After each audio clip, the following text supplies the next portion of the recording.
vamos a retomar el libro de los Efesios. Y cuando estaba estudiando esto, se me ocurrió, bueno, después de leer algunos comentaristas y algo por el estilo, los versículos del 1 al 16 hablan de la unidad, ¿ok? Entonces vamos a hacer una miniserie dentro de la serie que la vamos a llamar La unidad que Cristo requiere. La unidad que Cristo requiere. ¿Ok? Los primeros 3 capítulos vimos las verdades posicionales, vimos la teología del libro, vimos la riqueza, los recursos, las cosas, todas las cosas que Dios ha hecho por nosotros. Cosas que evidentemente han sido asombrosas e increíbles. En los 3 primeros capítulos descubrimos que Él nos bendijo con todas las bendiciones espirituales. ¿Se acuerdan? Él nos eligió antes de la fundación del mundo. Él nos hizo santos e irreprensibles. En amor, dice Pablo en esos primeros 3 capítulos, Él incluso nos predestinó. Él nos adoptó. Él nos hizo para la alabanza de su gloria, nos dice Pablo. Nos ha hecho aceptos en el amado. ¿Quién es el amado? Jesús. Él nos ha dado redención, perdón, nos ha dado sabiduría. Nos ha dado a conocer el ministerio de su voluntad. Eso lo dijo Pablo en los primeros 13 versículos. Él en el futuro nos va a elevar a alturas que ni siquiera hemos soñado. Al darnos una herencia que fue planificada de antemano antes de la fundación del mundo. Él nos ha concedido el Espíritu Santo. Eso lo vimos de la última parte del capítulo 1. Él nos ha dado el poder de resurrección también en el capítulo 1. Él nos ha resucitado de entre los muertos. Él nos ha tomado nosotros que estamos lejos, que estamos perdidos, que estamos cortados, y nos ha hecho un solo hombre nuevo en Él mismo. Amén. Él nos ha dado el gran misterio de la verdad del Evangelio, la verdad de la iglesia. Eso lo habla Pablo, todo eso en los capítulos del 1 al 3. Y Él ha hecho posible todo al darnos su Espíritu Santo, quien puede ¿qué? Fortalecer el hombre interior para que Cristo pueda establecerse en nuestros corazones y podamos tener su amor incomprensible. Sin el Espíritu no podemos hacer nada. Él nos ha dado el Espíritu Santo para que podamos tener la plenitud eterna de Dios y hará que podamos conocer el poder de aquel, escuchen esto, esto lo escribió, escuchen esto, de aquel que es poderoso para hacer todo mucho más abundante de lo que pedimos o entendemos según el poder que obra en nosotros. Eso lo escribió Pablo también. Dios ha hecho esto para su propia gloria y ¿para qué más? Para nuestro beneficio. Para nuestro beneficio. Entonces, llegamos al capítulo 4 y dice Pablo, yo pues, prisionero del Señor, os ruego que viváis de una manera digna de vocación con que habéis sido llamados. Esa palabra pues es una transición. ¿Ok? En otras palabras, Pablo nos está diciendo a nosotros, observa lo que te he enseñado en los primeros 3 capítulos. Y esto es una transición, a mí me encantan las transiciones, me encantan las transiciones. Y Pablo es un experto en transiciones, y les voy a dar un ejemplo de ellas. Bueno, antes de darle el ejemplo de Pablo, quiero compartir con usted algo que John MacArthur escribió. Dice él, es una transición de la doctrina al deber. Los primeros 3 capítulos son doctrina, los últimos 3 capítulos son deberes, son práctica. Del precepto o principio a la práctica, ya se los dije. De la teología a la vida. No es una transición aleatoria, no es que él esté diciendo, bueno, eso es todo en los primeros 3 capítulos, ahora voy a empezar un nuevo tema. No, no es así. MacArthur sigue diciendo, es una transición que está indisolublemente ligada. La doctrina siempre es la base del deber, el deber siempre surge de la doctrina, no puede haber vida a menos que existan principios para ello. No puede haber un estilo de vida a menos que haya una teología en el fondo. No puede haber práctica si no hay preceptos. La doctrina y el deber están tan estrechamente vinculados como la flor y el tallo, como la rama y el tronco, como el tronco y las raíces. Sin teología no podemos vivir nuestra vida. Y ya se lo dije una vez en otro mensaje. La manera como usted actúa para con el mundo depende de lo que usted cree en su teología. Sí. Se lo vuelvo a repetir. La manera como usted actúa para este mundo depende del fundamento que usted tenga sobre la teología. ¿Tiene una teología mala? Va a actuar mal. Aunque aparentemente las cosas se vean buenas. Amén. Entonces les voy a dar un ejemplo de una transición de Pablo. En Romanos capítulo 12,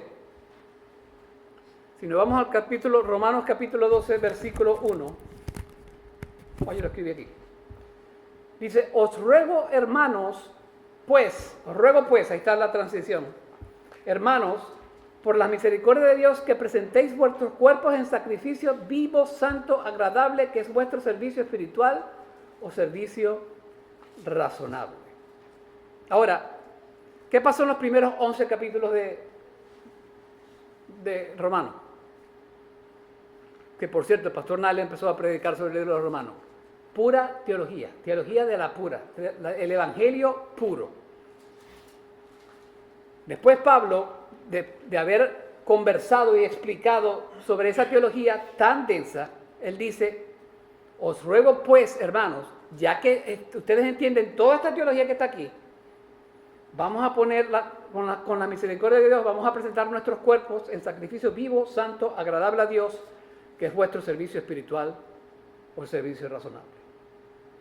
Entonces, Pablo aquí hace algo bien interesante. Él le ruega a la gente, fíjese, él dice, os ruego pues, hermanos, le ruega a la gente. Él le está pidiendo que cumplan su deber. Le suplica que pongan su cuerpo como sacrificio vivo. Ahora, ¿cuál es el deber de estos, aquí de los romanos, pero de nosotros también? Pablo lo empieza a explicar en los siguientes capítulos de la epístola. Dice, en el versículo 11 del capítulo 12, nos dice que no debemos ser perezosos. Me salté el versículo 3. En el versículo 3 habla de los dones que deben manifestar. Después en el 9 habla del amor que deben manifestar. Ahora en el 11 habla de lo de que no debemos ser perezosos. En el 13 nos dice que deben dar a los necesitados. En el 14 nos dice que bendigamos a los que nos persiguen. En el 15 nos dice que regocijemos con el que se regocija y lloremos con el que llora. ¿Hacemos eso? Regocijémonos con el que se regocija y lloremos con el que llora. Eso es lo que llaman empatía. Luego, en el capítulo 13 habla de cómo se debe responder al gobierno o cómo se debe responder a las normas de Dios. En el 14 y el 15 nos habla de cómo debe responder el hermano más débil y cómo debemos llevar a cabo nuestro ministerio. Y en el capítulo 16 nos habla de cómo nos relacionamos con las personas. Entonces, el tener esa base teológica que Pablo establece en los primeros 3 capítulos de Efesios, Pablo comienza esta carta hablando de la unidad. Y si se va al versículo 16, dice la palabra, de quien todo el cuerpo está bien ajustado y unido por la cohesión de las coyunturas que proveen, conforme al funcionamiento adecuado de cada miembro, produce el crecimiento del cuerpo para su propia edificación en amor. Amén.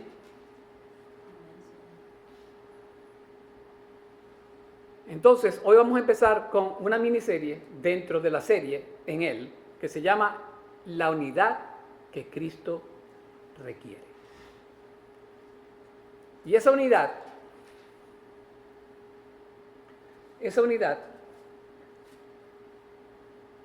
requiere, que nuestro caminar sea digno del llamado de Dios.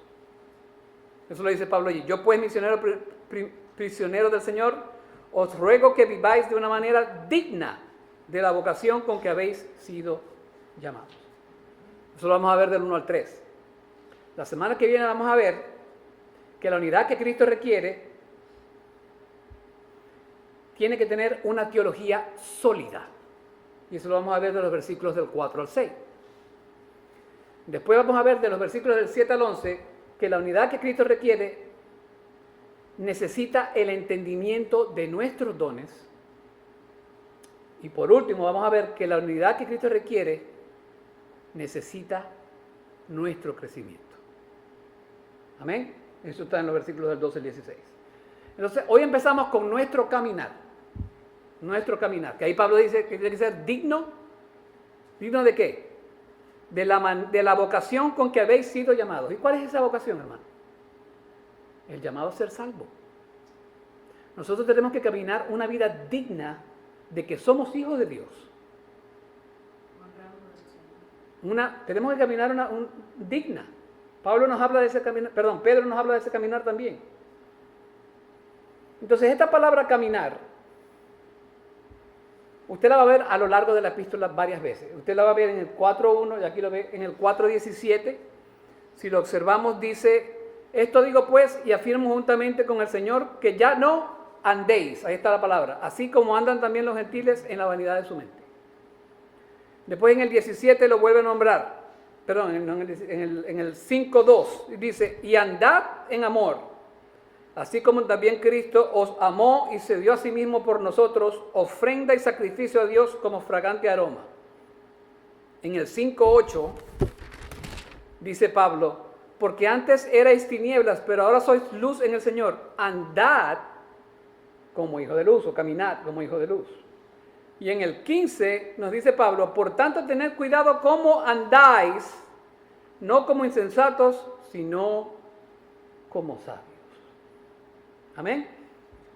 Entonces, esta palabra caminar simplemente significa nuestro diario vivir.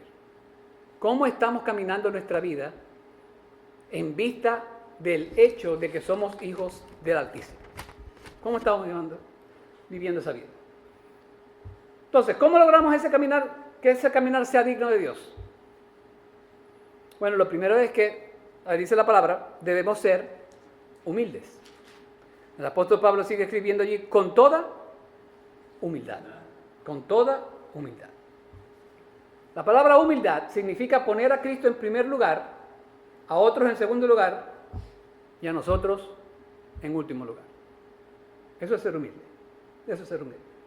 Mira, la palabra original allí en el griego es con toda humildad. No con un poquito, ni 3/4, con toda. O sea, una unidad completa absolutamente.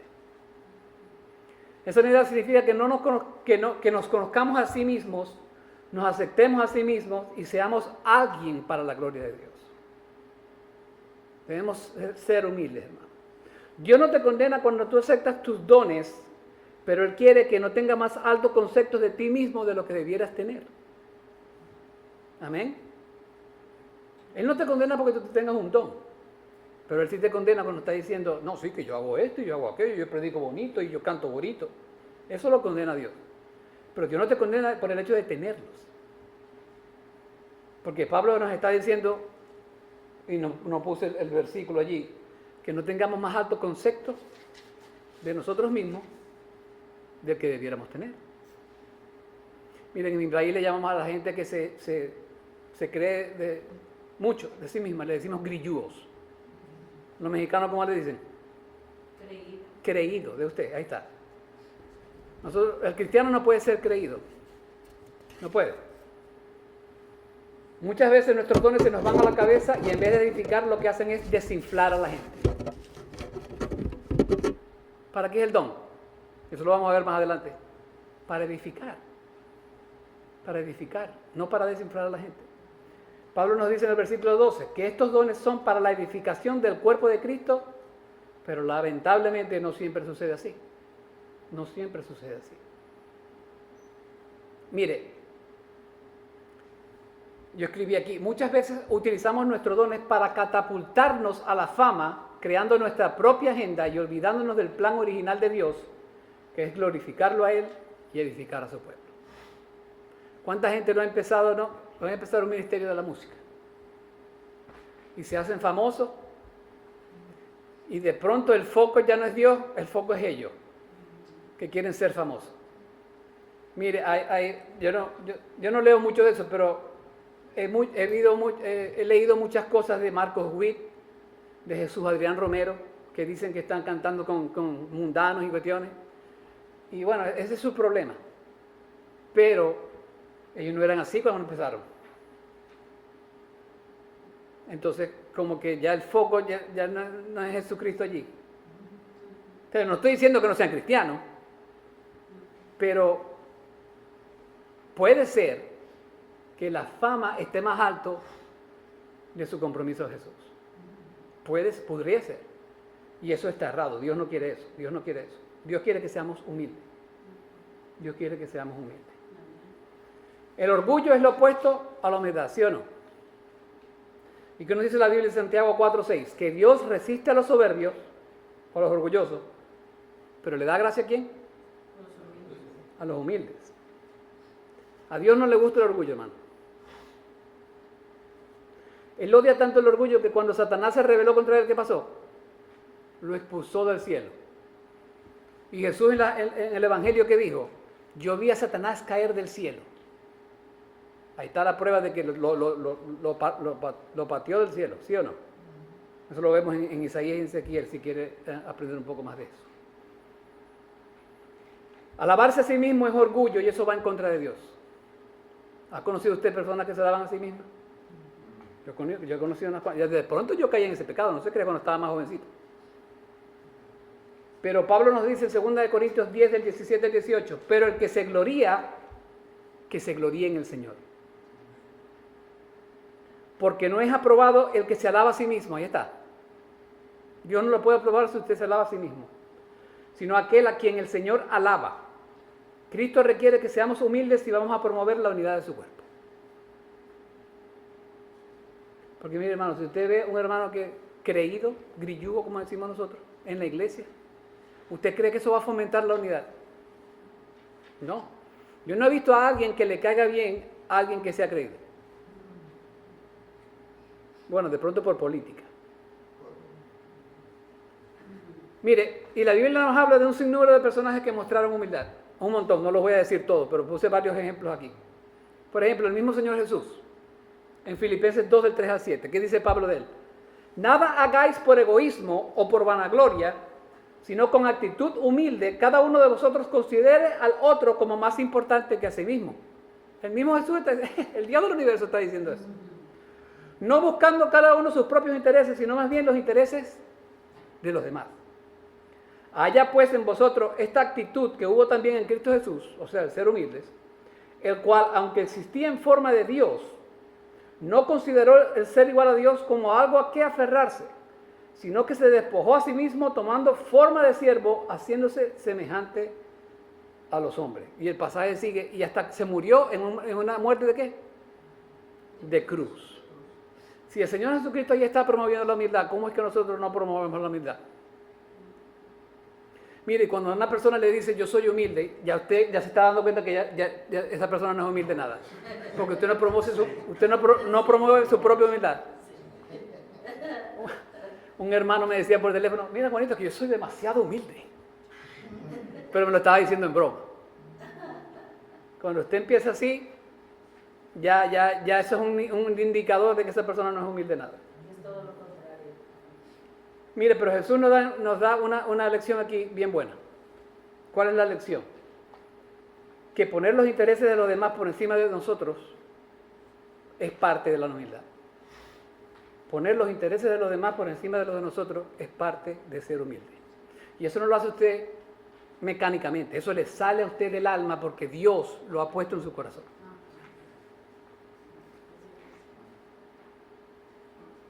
Tenemos a Juan el Bautista, que ese era tremendo predicador. Jesucristo dice, no hay profeta que haya salido de una mujer que sea como Juan el Bautista. ¿Y qué dijo Juan el Bautista? Dijo, es necesario que él crezca, Jesús, y que yo disminuya. Humilde. Humilde. Mire, hermano, si alguna vez usted tiende la tendencia a enorgullecerse, yo lo incito a que se vaya a Efesios 2, del 1 al 3. Que dice, Él os dio vida a vosotros que estabais muertos en vuestros delitos y pecados, en los cuales anduvisteis en otro tiempo, según la corriente de este mundo, conforme al príncipe de la potestad del aire, del espíritu que ahora que opera en los hijos de desobediencia, entre los cuales también todos nosotros en otro tiempo vivíamos en las pasiones de nuestra carne, satisfaciendo los deseos de la carne y de la mente, y éramos por naturaleza hijos de ira, lo mismo que los demás. Acuérdese de donde usted vino, para que cuando la cabeza se le ponga grande, sepa usted de dónde lo sacó Dios. Acuérdese de eso. No dejemos que el orgullo corrompa nuestro espíritu y dejemos que Dios nos moldee y nos exhorte a mantener una actitud de humildad. Amén. Lo segundo que debemos ser, o que requiere la unidad, es que debemos ser mansos. Ahí lo dice la palabra, mansos, con humildad y mansedumbre. La mansedumbre no significa debilidad. Yo no sé si ustedes han experimentado eso, pero a veces a mí me han dicho, tú eres muy manso. Pero cuando me pongo bravo, Ya no es tan manso. la mansedumbre es poder bajo control o enojo bajo control. ¿Usted entiende eso? Ser manso es poder bajo control o enojo bajo control. La Biblia dice en Números 12:3 que Moisés era un hombre muy humilde, más que cualquier otro hombre sobre la faz de la tierra. Sin embargo, Dios lo usó con poder, ¿sí o no? Entonces, ser manso no es ser débil. La Biblia dice en Mateo 11:29 que Jesús era manso y humilde de corazón, pero sacó a los que cambiaban el dinero en el templo y le volcó las mesas. Eso es lo que llaman un enojo santo. Usted se puede enojar santamente por las razones adecuadas. En Mateo 10:16, y en el Señor en el Mateo 21:13 dijo, escrito está, mi casa será llamada casa de oración, pero vosotros las estáis haciendo cueva de ladrones. ¿Usted se imagina en el mundo a un manso diciéndole eso? El Señor le dijo a los fariseos, sepulcros blanqueados, hipócrita. Usted no se imagina a una persona mansa diciendo eso, porque tenemos un mal concepto. Manso significa es poder bajo control. En Mateo 10:16 Jesús nos dice, sed mansos como una paloma y sed astutos como una serpiente. Debemos ser astutos, pero mansos a la vez. Ser manso no quita lo astuto. Ser manso no te hace débil. Ser manso no es falta de liderazgo. Ser manso es querer imitar a nuestro Señor porque Él es manso y humilde de corazón. Así que cuando usted lo califiquen de que tú eres manso, dice, sí, yo soy manso. Eso no es nada malo. Significa que usted tiene poder o que su enojo o su poder está bajo control. Está bajo control. Ser manso es lo contrario a lo que nos dice Proverbios 25:28. ¿Qué dice? Como ciudad invadida y sin murallas es el hombre que no domina su espíritu. Léalo. Como ciudad invadida y sin murallas es el hombre que no domina su espíritu. No puede controlarlo. Eso es lo contrario de ser humilde. ¿Estamos dominando nuestro espíritu día tras día? ¿Estamos siendo mansos día tras día? Cuando estamos fuera de control, porque eso es bien peligroso, nos hacemos vulnerables y allí es donde Satanás toma ventaja para hacernos caer de la forma más horrenda posible. Mire, hermano, ser manso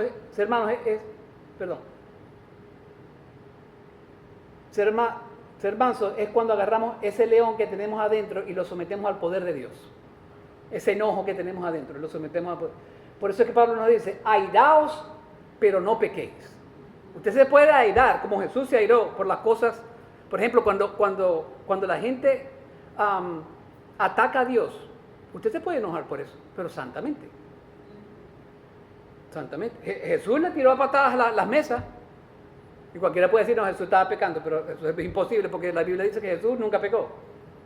O sea que usted puede hacer lo mismo, pero santamente. ¿Me explico? Sí. Pablo dice, airaos, pero no pequéis. Enójese por las cosas santas cuando las cosas santas de Dios están siendo criticadas o están hablando cosas horribles del Señor. Defienda al Señor, defienda la palabra de Dios.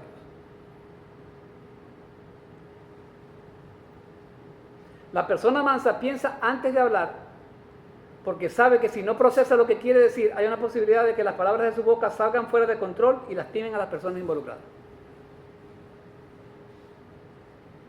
¿Cuántas veces usted no ha estado bien enojado? Y dice, voy a contar hasta 3. 1, 2, 3, porque no puedo decir. ¿Cuántas veces usted ha dicho, mira hermanito, dame 5 minutos, yo vuelvo ahorita, yo me tengo que calmar?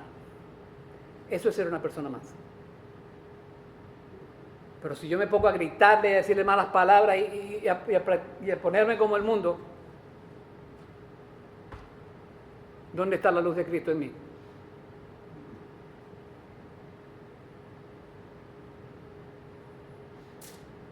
Aleluya. Una persona mansa defiende a Dios cuando su nombre es blasfemado. Y por último, una persona mansa, y este es el takeaway de este punto. Una persona mansa actúa en el tiempo correcto, por las razones correctas, en el correcto periodo de tiempo y con las palabras correctas. Te lo vuelvo a repetir. Una persona mansa actúa en el tiempo correcto, por las razones correctas, en el correcto periodo de tiempo, con las palabras correctas. Eso es una persona mansa. Lo otro, el siguiente punto, que la unidad que requiere Cristo necesita que nosotros tengamos paciencia. Debemos tener paciencia. Esta palabra significa la capacidad de soportar el mal sin contraatacar. Muchas veces quedarnos callados es la mejor respuesta cuando nos atacan. ¿Sí o no? Cuando nos escuchamos por ahí, si no vas a decir nada bueno, quédate calladito. Muchas veces quedarnos callados otras veces se requiere una respuesta sabia. Muchas veces es mejor quedarse callado, otras veces es dar una respuesta sabia.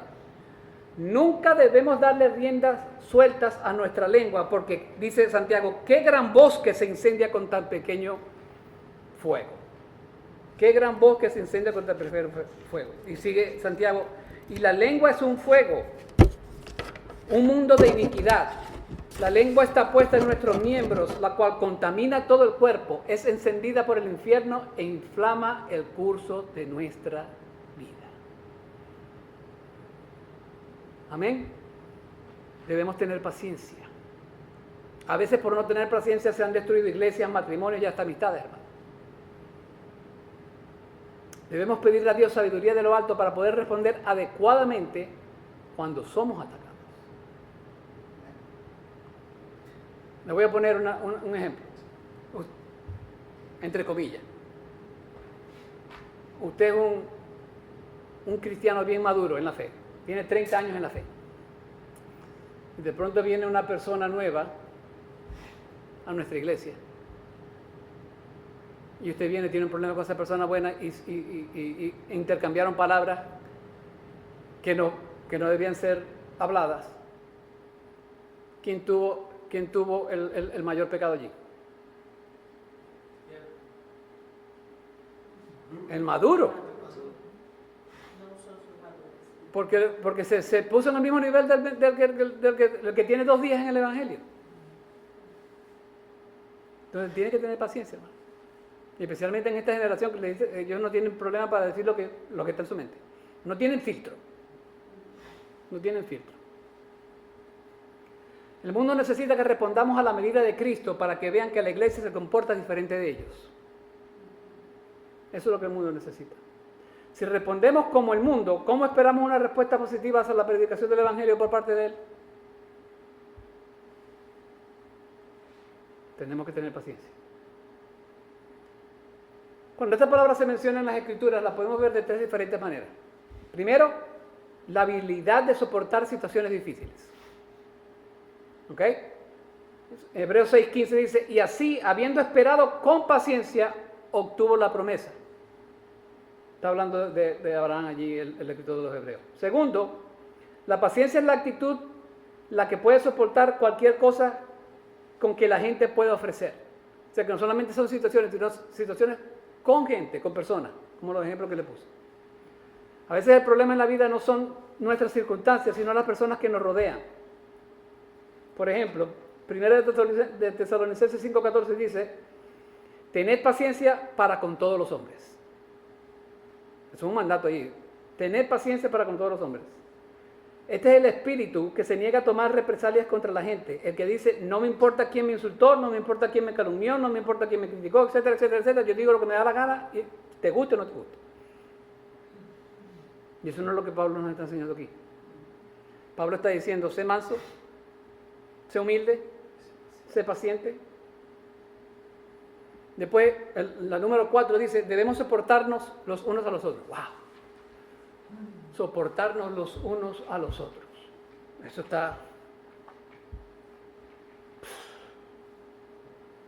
está íntimamente ligado con la paciencia. ¿Y cuál es el punto principal aquí? El amor. Sin amor es imposible soportarnos los unos a los otros. Fíjese lo que dice 1 Corintios 13, del 4 al 7.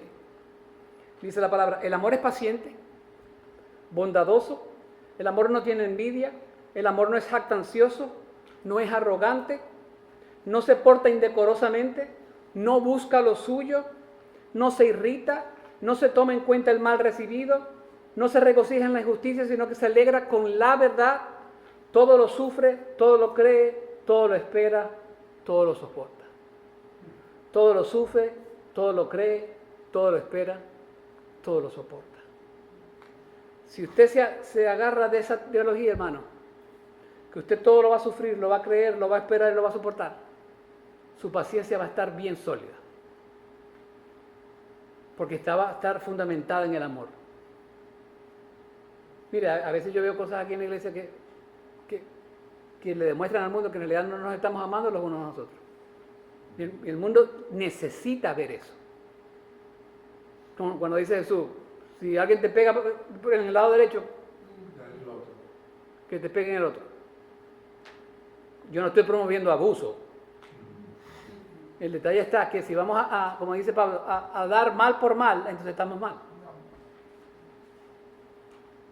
Mateo 5:43 dice, ¿habéis oído que se dijo, amarás a tu prójimo y odiarás a tu enemigo? La ley dijo eso. Ahora, ¿qué dijo Jesús después? Amad a vuestros enemigos. ¿Y sabes lo que significa eso? Busque el mayor bien de sus enemigos sin importar lo que le cueste. Está difícil, ¿verdad? Muy difícil. Pero Jesús lo dijo, amarás a tu prójimo y amarás a tus enemigos también. Porque el enemigo es un prójimo. Ahora, ¿existe la posibilidad de que una persona nos quiera abusar porque sabe que nosotros somos cristianos? Absolutamente. ¿Pero qué? ¿Qué dijo Pablo? Enójese, pero no peque. Que seamos mansos, pero que seamos astutos.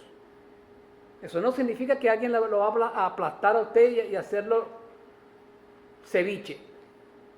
No.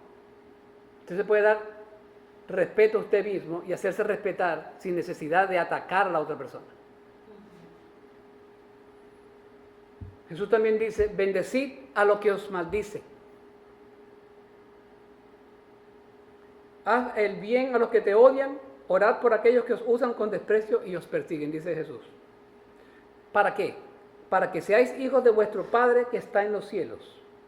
Así como es Él, así como hace Jesús, si tú eres su hijo, así es como tú tienes que hacer. Tenemos que hacer lo que dice Jesús, que le hagamos bien a los que nos odian y oremos por aquellos que nos dan desprecio y nos persiguen. Y yo creo que a veces nos quedamos cortos con eso. Porque eso es un tema, creo que un tema bien discutido en el mundo. Él dice, si tú me haces algo, yo te voy a hacer algo a ti.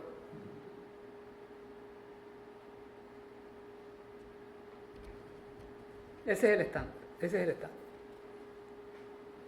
Luego sigue Jesús en el versículo 46 del capítulo 5 de Mateo. Si amáis a los que os aman, ¿qué recompensa tendréis? Los recaudadores de impuestos incluso hacen eso. Ese no es un estándar alto. Eso lo estoy diciendo yo. Pero sigue la palabra. Y si saludáis solo a vuestros hermanos, ¿qué hacéis más que los demás? Incluso los paganos hacen eso. Y el Señor termina el verso. Pero sé vosotros perfectos como vuestro Padre que está en los cielos es perfecto.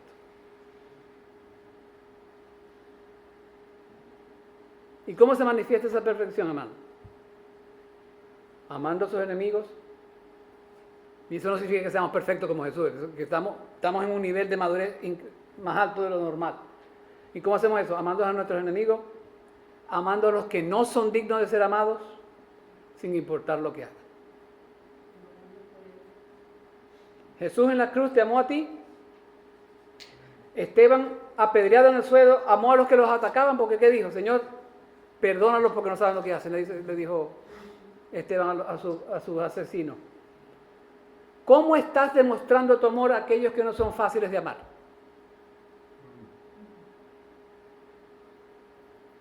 ¿Ha conocido unos cuantos? Yo conozco unos cuantos que son bien difíciles de amar, hermano. Bueno, y de pronto ellos dicen lo mismo de mí.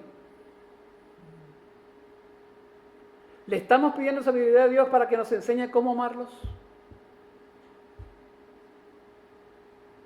Debemos soportarnos los unos a los otros. Lo quinto es que debemos esforzarnos por preservar la unidad. Si nosotros vamos a tener una unidad que es la que Cristo requiere, debemos preservarla, esforzarnos para preservarla. Esa expresión, esforzar por preservar la unidad, literalmente significa estar deseoso por mantener o proteger la unidad del Espíritu. O sea, nosotros tenemos que querer tener esa unidad. Si usted no la quiere, el Señor probablemente no lo va a ayudar. Porque el Señor quiere que usted ponga de su parte, ¿sí o no? Yo escribí aquí. Una vez una persona ya madura en el Evangelio le dijo a una pareja recién casada: me parece maravilloso que se amen el uno con el otro, le dijo el Señor. Pero si quieren ser felices en el matrimonio, van a tener que esforzarse. ¿Amén? Usted no es feliz automáticamente. Porque sí, en la luna de miel, ay, qué bonito, mi amor, le abre la puerta a la mujer. 30 años después, no puerta, no mi amor. 2 años después. Usted tiene que trabajar en ser feliz. Usted tiene que trabajar en eso. No diga como un hermano que yo conocí en Chicago que decía, si a mi hijo lo están matando, yo le oro a Dios y que él haga lo que... No, usted tiene que defender a su hijo. Eso es de loco nada más. El tiempo del verbo esforzar implica que constantemente debemos esforzarnos si queremos mantener la unidad de la iglesia. Eso no es algo que usted hace y se olvida. Constantemente tenemos que querer estar unidos en nuestra iglesia. Constantemente. Si tiene problemas con alguien en la iglesia, sea usted el primero en buscar la solución de ese problema. No sea orgulloso, porque ya se los expliqué. Usted llegue con humildad y diga: mira, hermano, yo quiero arreglar ese problema que tenemos entre tú y yo. Ahora, si el hermano no lo quiere arreglar, bueno, ya usted hizo lo que tiene que hacer. Pero tome usted el primer paso. Por último, debemos promover la paz. Porque dice el apóstol allí, esforzando por preservar la unidad del Espíritu en el vínculo de la paz. Si un creyente no se lleva bien con Dios, ¿cómo se va a llevar bien con los demás creyentes? Si yo tengo paz con todo el mundo, pero no conozco a Dios, esa paz ¿en qué se basa? Cuando la paz de Dios gobierna en nuestros corazones, entonces seremos capaces de mantener la unidad de la iglesia. ¿Qué nos dice Colosenses 3:15? Y que la paz de Cristo en vuestros corazones, a la cual en verdad fuisteis llamados en un solo cuerpo, y sed agradecidos. Y que la paz de Cristo en vuestros corazones, a la cual en verdad fuisteis llamados en un solo cuerpo, y sed agradecidos. Fuimos llamados a estar en paz con Dios y con los hombres. Si no podemos lograr esto, entonces la unidad va a ser imposible que suceda. Y yo quiero terminar con el primer versículo que les leí, en el capítulo 4. Dice, yo pues, prisionero del Señor. ¿Está escuchando eso? Yo pues, prisionero del Señor. Pablo nos está dando todas estas recomendaciones y todas estas cosas desde la cárcel. O sea, la cárcel no era impedimento para Pablo para que él se comportara como era digno de como lo había llamado Cristo. Si Pablo pudo hacer eso en la cárcel, ¿cuánto más nosotros lo podemos hacer que estamos libres? Amén. Amén. Yo pues, prisionero del Señor. Usted puede decir, yo pues, estando libre en Cristo, yo voy a aplicar todos estos principios en mi vida porque Dios me dice que los tengo que aplicar. Y solo así la unidad va a poder ser establecida, promovida y fundamentada como Dios lo quiso hacer, porque estamos siguiendo los patrones que Dios puso en la palabra, que es, en este caso, el capítulo 4 de los Efesios. Amén. Nosotros debemos promover esa unidad, hermano. Y ese es el primer punto nada más. Que nuestro caminar debe ser digno de la vocación con que hemos sido llamados. Ese llamado a la salvación. Vamos a orar. Padre Celestial, en el nombre de tu Hijo Jesús, te damos las gracias, Señor. Gracias por este primer mensaje del año. Necesitamos ese mensaje, Señor. Que debemos andar dignos de acuerdo a tu llamado, Señor. Permite que este año sea un año mejor. Permite que este año sea un año de almas que han venido a ser salvas, Señor, por tu palabra, por ti. Y te pedimos, Señor, que nos ayudes con nuestras enfermedades, Señor, y con nuestros problemas. Que tu palabra nunca se pierda de foco. Y que, como decía Pablo, prosigo a la meta, al supremo llamamiento. Ayúdanos, Señor, a seguir adelante. En el nombre de tu Hijo Jesús, amén y amén.